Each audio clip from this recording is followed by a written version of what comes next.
Nene. Ono no ngacci ba fanga lutturi ni fala do ona tay. Yimɓe jooɗi nder ga. Kono yeeso ande o ngomba. Wah. Mi ronki ni kaf. Putain. No way. Alhamdulillah. Ande. Nene itti adna tagi. Itti adna dawi. Mi taga mi yadda ka wala ko hande mi ko bila honduko. Yaadu ndum waddu ngande mi naborali kono mi yaddori. Konto yawnoɗa? Hala yeeyidu golle oya. Anda so kajjatu gato e siko hajja joni mi goddo anda siko la belle princesse. Parce que mi yoy ko hande no ombila hunduko ko bude. Honɗum? Mi yaw katanti biya. Ene. Abona jodo. Ko honɗum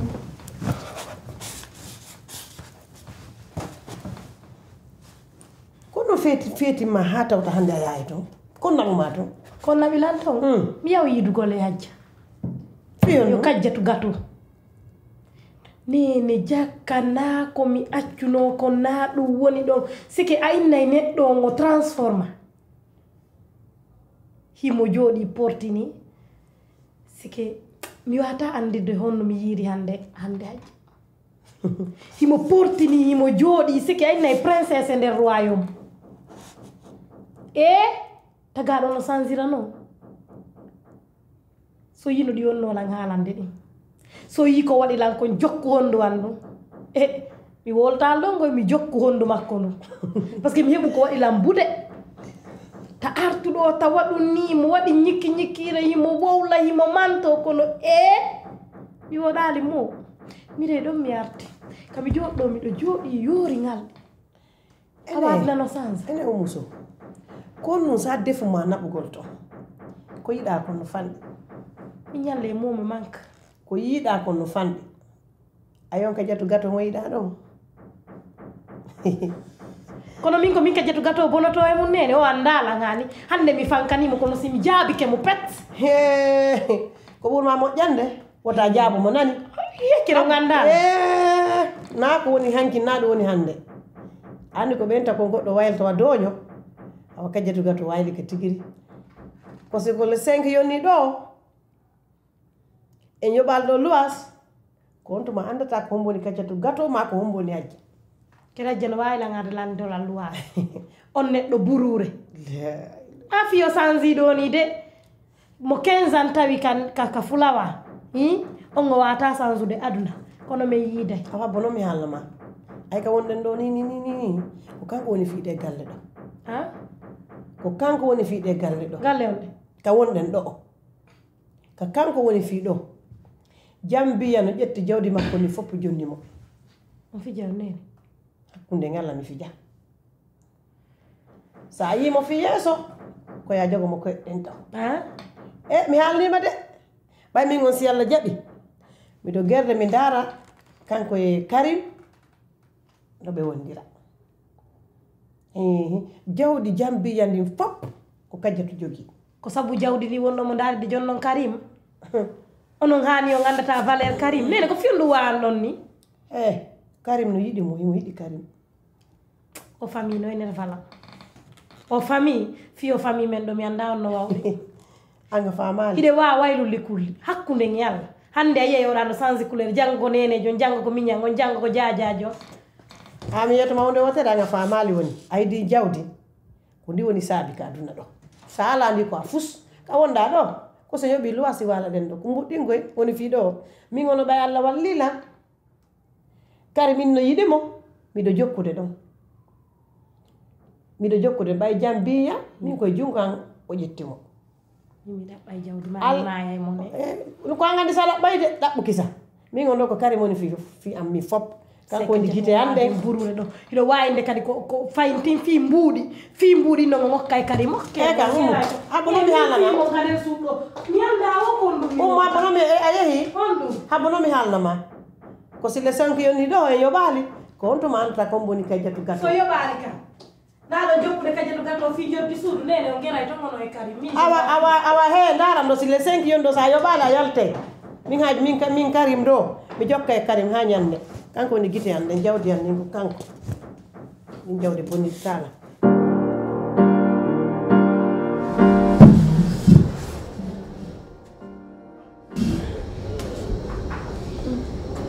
no yang ardo hande ko mi ala tan fewlan hawji Tale kam propose na ngara.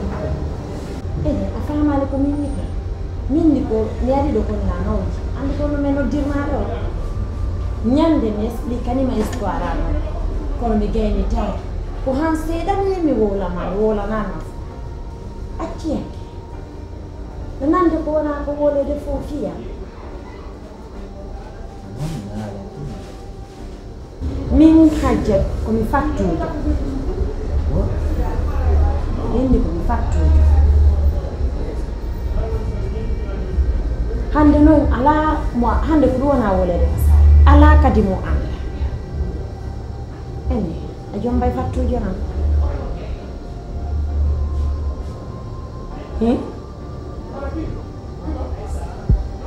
yimɓe ɓen fof do hande andi hande kala ko yaruɗa ko ɗum wona wolede oga sara kan tu woni nanani tawayno jombay jo fattujo noon ala hawji ɗon yahay an tun do haray woni non alan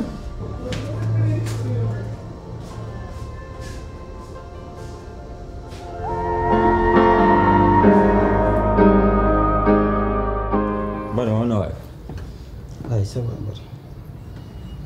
Habi milando mata ang ifo yote. Bari kono wadi quoi? Qu'est-ce qui se passe? Anda jeti problème nyande fini wetu wadi dunge hore ma quoi. Ayimbe ben ko fala kon fo no dogande dum an hinno jodi e hore ma. Steto mashallah jawdi no wodi. Nene ma no propose andema debbo mo andanda hore mu yimbe ben fo ko woni dogande. Way wa bombore. Ani da wada souci dum quoi. Awata cipade ando. Cer ay ojo mon da halde fi mon do. Ojo ko lagine yuri. Ko wi lagine kam fo problème al. O anda mo dum.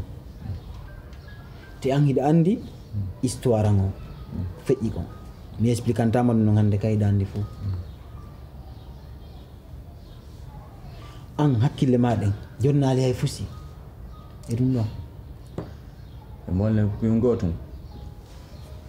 Koko wanda miijaade kon. Ɗum wata wonde kanko. De 1. De 2. Ayni passé. Le passé c'est le passé. Ɗum heɓi duuɓi jelu. An ha joni ko ɗum woni goɗɗumanade hoore ma nden quoi. Ndaru mi ñamma. Himo mo wurude nice. On to woni namo Europe. Mo voyage de kano ko fala. Anda jette stress waɗi ɗum e hoore ma. O wata accude ɗum. Mi ala wiide koyno talan sa. Koye a voyage a faala yaade ɗo a faala ndiyade New York etc. Min ala wiide ko ɗum wolantalan ɗumanno quoi. Krakasa mi hoore. seɗɗu fi jawdi on fof ko yetta ko zéro andi ko non neɗɗo ko ɓuttu ɓernde si a faɗɗi ɓuttu ɓernde ne gara faɗɗi fof andi min gila ñanden o haalan lan ko si mi ñaami an mi andata ka yaari si mi yari natata mi gollata aynini ko hay dogingol oto maccitino dogingol oto fi tun tam yaw mi créa probléme. C'est vrai. Toni mo walan pingotum. Ko aduna do data fait de bonheur. An tigiri ayni berde ma no jiwondir. Mi pati ani naynola. Mo berde mu wayi non ko yaru bira. Fala ya yaw yara tanko war bira. Est-ce que a fami loto da walo da dano da. Mi jotoda ko mo walan ma ko. Tela ngandi sa arti a jodi ke enne ko mo wala ma ko non woni. Mi jonni ma conseil moƴƴo. Nangu ni non.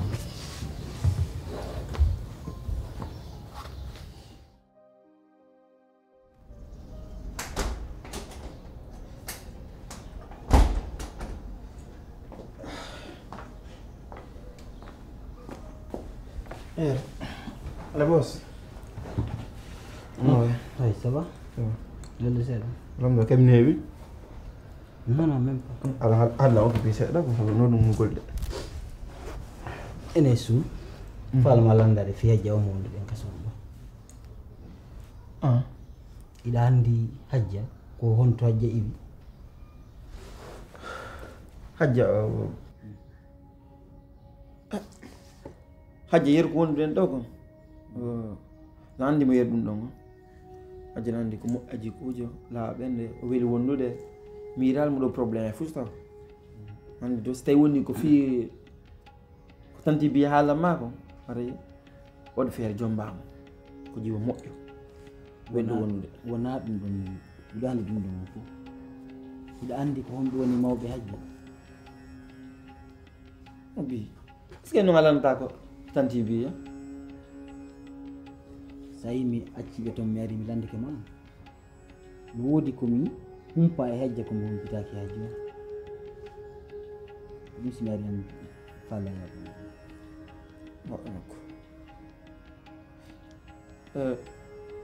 ɓuri me tanginade locataire mo ɓen foire to on ɓe kayitaji ñande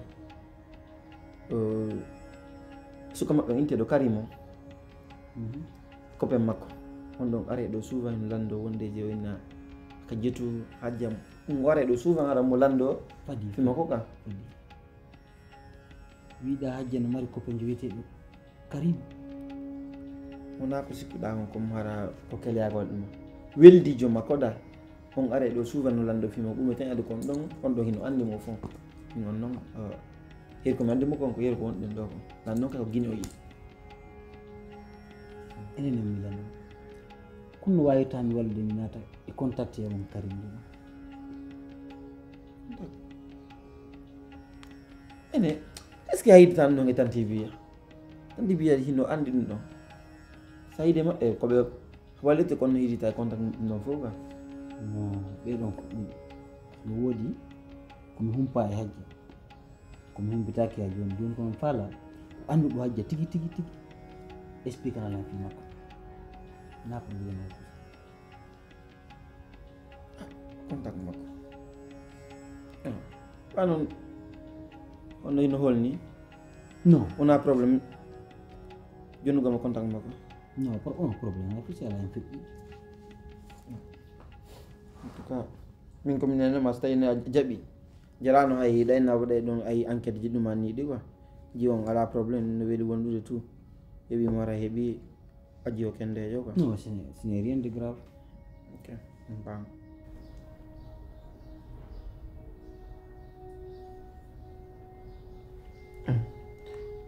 kono noon de jonirama mo fi probléme de non mawɗo woɗɗo probléme ala toon en feƴƴi ɗon joni mi woodi komi humpa toon mi yewtide wonde makko nima mi andi.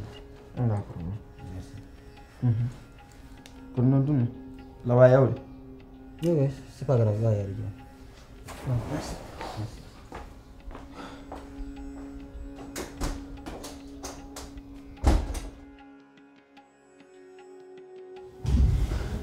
grand ɓayno naami fen mi anditalma moƴƴa mi ari ɗo ɓaye noddidiri kono mi anditalma moƴƴa way kono andi mi noddima kono en heɓali tan explication ka téléphone ko bureau ma jonni numéro ma ko nenan jonnima numéro ama eyi kamɓene jonni ok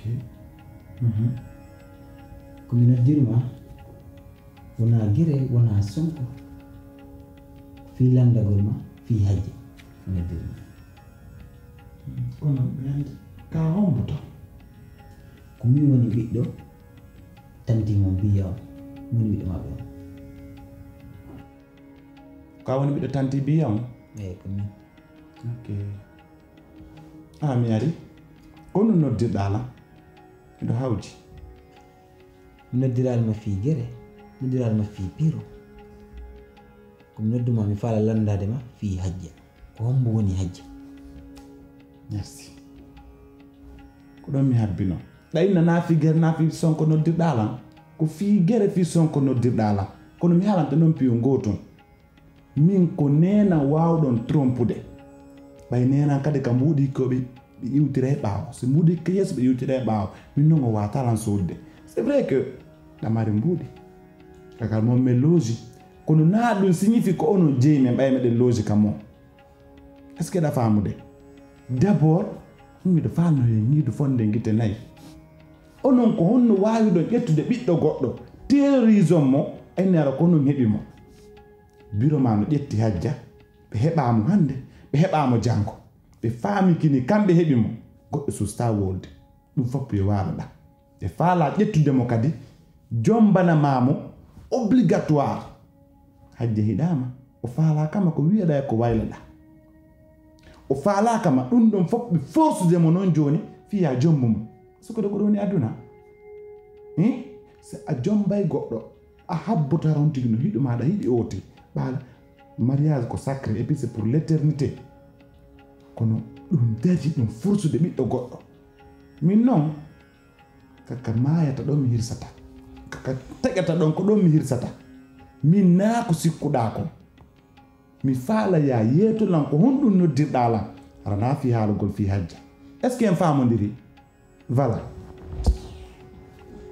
grand tension ma no ƴewi de mi faala ya jippo ay min naafi affaire jombugol wawana si hajjana yiɗinmi loppoti hajja so yiɗalam kanko andi toon min noon mi jombatamo mi yiɗa mi jombata kadi momi anda nene mum e bamum comme ɗon innuma hajja anda nene mum e bemum ñande hajja tawilam ko sallan duuɓa ene mo faala emi yaw resto ko nde ñande o yinimi wona o ɓi halal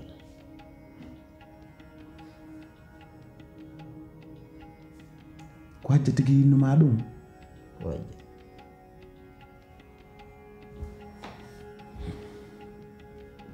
joni noon ko ono falɗa min komi faala ko andugol hombo woni nene hajja hombo woni baba hajja hajja ko honto iwi ko ɗum ɗumi naafere jommidiro ma wona ko ɗum ɗon on ɗum faala enegra donc ɓe yeetike ma livre ji histoire ji yimɓe ɓen fop ko min kadi malfina ɓe yeetike ma ɗum ɗa déjà no yurmi ɗa innude ɗa faala jombude goɗɗo anda nene on anda baba on anda kaw ƴuuri anda kaw fewri inna on ɗa faala jombude mo inta landula lando biro ma na ɓe ni kamɓe heɓi mo lando ɓe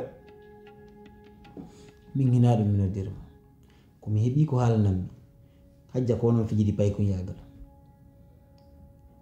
e nder ɗo on fuu so tawi woni na an mi ala wawo wallugol lam anda ko hombo woni mawɓe hajja min ko saabu andugol mawɓe hajja ko ɗum mi noddirma ñaga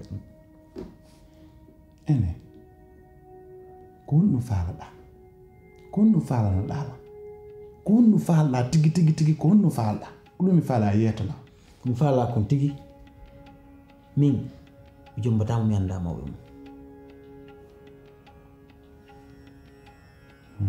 joni noon hajja o wiilam kanko wona o ɓi halal annumba hara lan tañƴini hiɗa andi hajja ko ya sifanolan ko hombo woni nene makko e bam makko e ko honto kadi o ɓayi fof fotata a innilan kadi a jombatamo hiɗama sabu ɗum mi yettoma ɓeru komi andi ko piyo gotu miɗo andi ɗum ɗon ko non woni hajja komo pita honto e pita mi anda ɗum ɗon komi andi hajja komo pita assalatu wassalam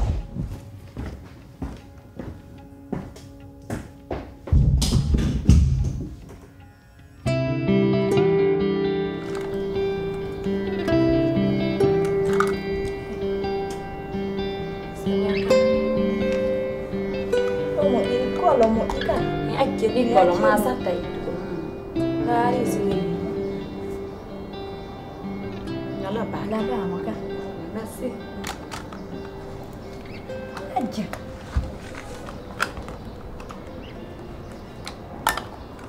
Ene, fee aku ne mai kari. Ba me yi peji pui fe udi udi. miɗa yiɗi Karim ha joni ka kon la yiɗi Karim hari kono joni famille Karim on na famille moƴƴam kono min mi sikkuno hajja Karim e famille mum on na ɓe jikkuwoto ko gonga goy famille makko ɓe moƴƴaji kono Karim no moƴƴi jikku e puis min mi sikkuno ɓa ko Karim won ma jombude na famille makko on haray ɗum ɗon ala probléme ka Linda nditta so tawi ko Karim bonno iddi famille makko par ce que si tawi ko Karim famille makko ñoƴƴeno est ce que a faami kono famille makko on quand même na yimɓe moƴƴuɓe kono hajja min mi sikkuno nonga ko ɓeyata ko wogiggol nawya e mayata min mi sikkayno hande si tawi a joganino Karim giggol gila law mi sikkano ɗum ɗo wayno wonde ko ɗuman andi ko ndu waɗi kajje to wonno ɗon hanki na woni ɗo hande mi andi piiji buy mi ɓeydi hakkil hande min janɗi o fatti mi heeɓi gite goo kadi donc Karim hari miɗo yiɗunomo moƴƴa kono nini yeggito fiiɗum ɗapposalan ton question ji yaafo ɗandi noon ɗandi a lalantoɗo ma ɗum ɓuuri am gonga koye miɗo tefuma kono noon ɗandi kadi ka kono tefugol ngol no wuri ko tefa hala no wuri ka defataala